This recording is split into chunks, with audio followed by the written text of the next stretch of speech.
Imagina lo siguiente. Una mujer camina por las calles oscuras de Whitechapel en Londres. Es tarde, pasa de la medianoche, pero debido a su trabajo apenas consigue salir hace unos pocos minutos. Ella nota lo desolada y silenciosa que luce la calle donde vive. Pero falta poco, un par de cuadras más y llegará a su hogar. Pero justo en ese momento, siente que alguien cubre su boca por detrás para evitar que grite. Inmediatamente después, un largo cuchillo rebana su garganta de izquierda a derecha, asegurándose de cortar una de las venas carótidas para dirigir la sangre lejos de su asesino. Pero sobre todo, para que muera lo más rápido posible. Pocos segundos después, se siente mareada, sin fuerza, y poco a poco su vista comienza a tornarse oscura. Finalmente, comienza a caer al suelo. El asesino poco a poco la recuesta sobre las frías piedras de la calle, y lo último que consigue ver es el rostro de su asesino con el cuchillo en la mano y con una larga sonrisa, además de unos fríos ojos mirándola fijamente.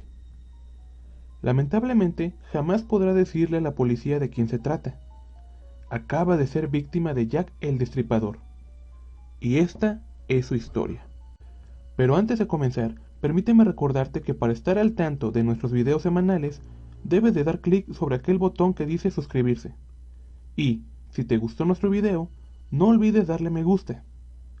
Y sin más que agregar, comenzamos. Jack el Destripador es un ícono de la cultura criminal, una celebridad. Lo puedes encontrar en libros, mangas, animes, películas y hasta en las figuras de acción, por lo que es fácil que la gente piense que no es más que un personaje de ficción como lo podría ser Hannibal Lecter. Sin embargo, déjame decirte que no es así.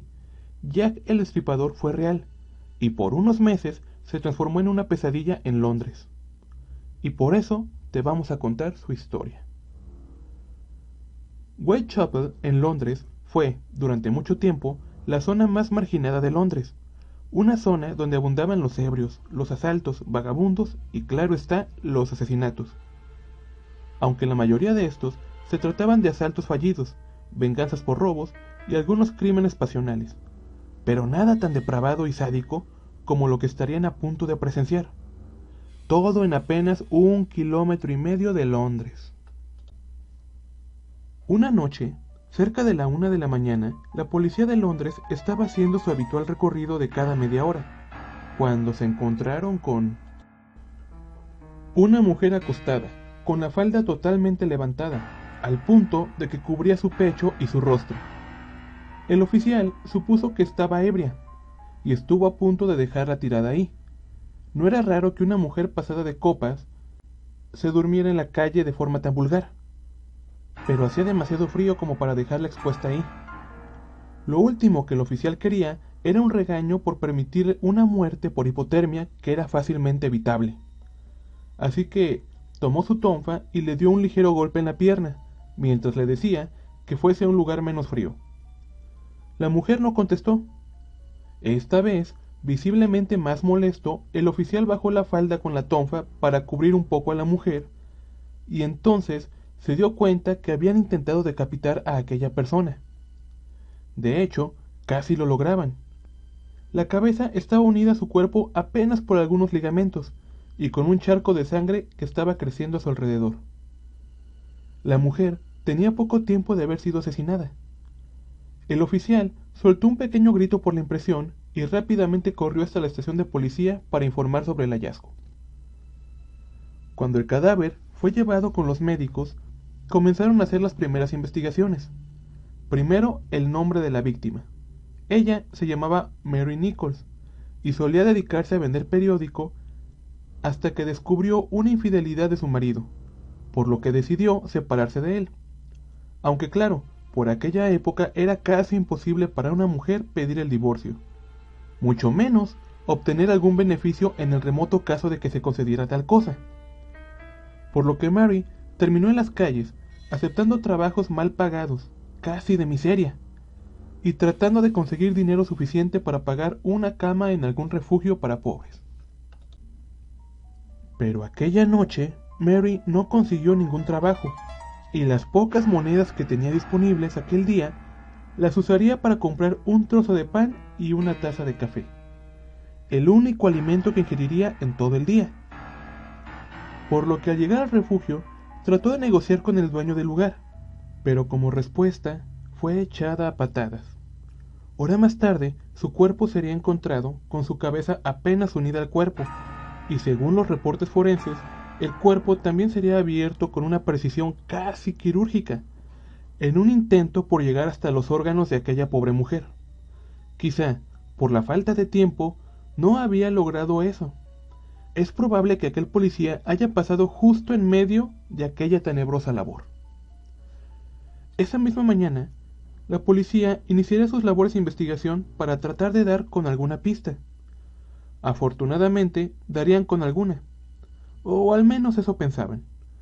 Resulta que, después de entrevistarse con los vecinos de la zona, descubrieron que había rumores sobre un tipo al que apodaban Delantal de Cuero. Según las primeras indagatorias, se dedicaba a extorsionar a las prostitutas bajo la amenaza de abrirlas con un cuchillo si no cumplían con la cuota establecida. Y claro está, su principal característica es que siempre usaba un delantal de cuero. Pero a pesar de contar con aquella pista, no sería fácil dar con el sospechoso, para empezar porque esta zona de Londres se dedicaba en gran medida al sacrificio de animales para consumo humano y a la venta de carne, por lo que hombres usando delantales de cuero y llenos de sangre no era algo raro de ver por ahí, sobre todo al comenzar la noche, cuando toda esta gente se dirigía a casa. A pesar de todo esto, la policía trató de identificar al menos a uno de los hombres con estas características, pero no lo lograron. A pesar de todo esto, la policía comenzó a identificar uno a los hombres con estas características, pero antes de que pudiesen dar con otra pista, el asesino se les adelantó, y una nueva víctima aparecería. Esta vez se trataba de Annie, asesinada el 8 de septiembre, poco más de una semana después de la víctima anterior. Annie solía vivir con su marido, que era carretonero, en una gran casa junto con sus 2 hijos. La propiedad pertenecía a su jefe, que les permitía vivir ahí gracias al excelente trabajo que desempeñaban. Hasta que Annie comenzó a abusar del alcohol, que le fue imposible de controlar, momento en que su marido y su jefe la echaron de la propiedad. A partir de ahí, la chica se dedicaría a vagar por las calles pidiendo limosna para comenzar su siguiente borrachera. Solo era cuestión de tiempo antes de que cayera en las garras del asesino.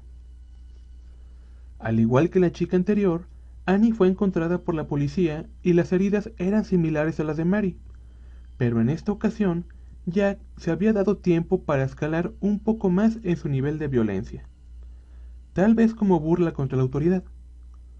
En esta ocasión, las heridas en el vientre de la víctima eran iguales a las de Mary, pero había aprovechado para arrancarle los intestinos a la chica, su útero y parte de la vejiga. Además, los objetos personales de Annie estaban alineados a sus pies y, como cereza del pastel, un trozo de un delantal de cuero estaba a escaso 1,5 metros de la escena del crimen. En esta ocasión, semejante nivel de depravación fue demasiado para los habitantes de Whitechapel, y al ver que la policía no lograba dar con el asesino, decidieron tomar cartas en el asunto. Organizaron grupos que hacían rondines y avisaron que lincharían a cualquiera que luciera sospechoso. Mientras tanto, la policía trabajaba horas extra haciendo rondines cada 15 minutos, e inclusive contrataron ciudadanos como guardias civiles para que apoyaran en las labores, pero lamentablemente no lograron capturar a nadie.